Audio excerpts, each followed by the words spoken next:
Think about it in terms of 1980s, 1990s, Yeah. even early 2000s. The interest rate was hovering at 10, 12, 13% Yep. for years. Yeah. I mean, Yeah, I've talked to people back then. They were like, people complaining about interest rates So, now. I mean, we were at like a 12, 13. it's not that bad. To me, it's not a big deal though, because it needed to happen. Because we was basically on a roller coaster ride. Yeah. We And- got to correct that inflation somehow. Yeah, I mean, and the houses prices were just getting absolutely Yeah, ridiculous. they were. And now though, it's crazy though, because here's what I'm seeing a lot now is people can't buy the same house because they can't afford the payment now. Yeah.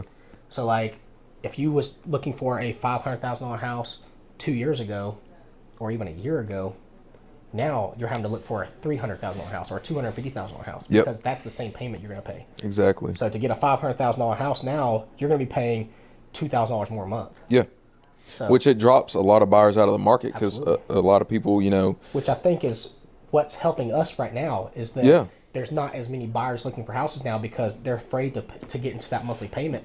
So Well, now I it's mean- allowing more houses to kind of hit the market, and Yeah. people are kind of more desperate to sell. They're willing to take a little bit lower money on their house because they need to sell it. Right. We were looking at the numbers and charts about it this week, and there's still like so much demand for homes. Like people want to buy homes. Oh, yeah. But the fact of, the supply is down. The interest rates, it's just keeping people from buying. Yeah. But there's plenty of people out there that want to buy. Yeah, I mean, I got a good friend of mine who's looking for a house right now, and his budget last year, he got pre-approved last year for a loan. Okay. But they were like, hey, you need to work on your credit and stuff. So he's like, okay, I'll just wait a little while.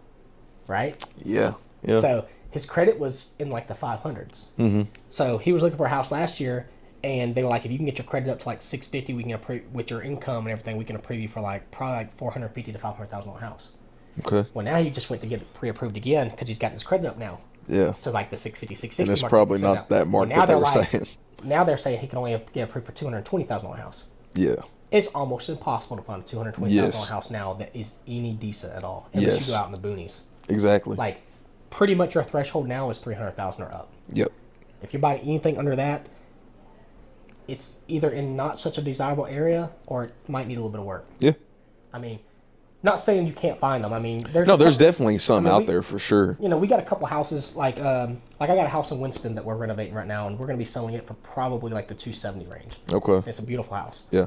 But like, it's crazy because like a couple years ago, that house that was $150,000 house a couple years ago. Yeah. Yeah. Yeah, man. It's wild. And inflation's not keeping up. No. So it's like the houses are worth more, the cars are worth more, but people are still getting paid the same amount of money. Yeah. And that's the problem. And we got. And then not only are they getting paid the same, but the dollar is becoming Yeah, it's less becoming worth. less worth.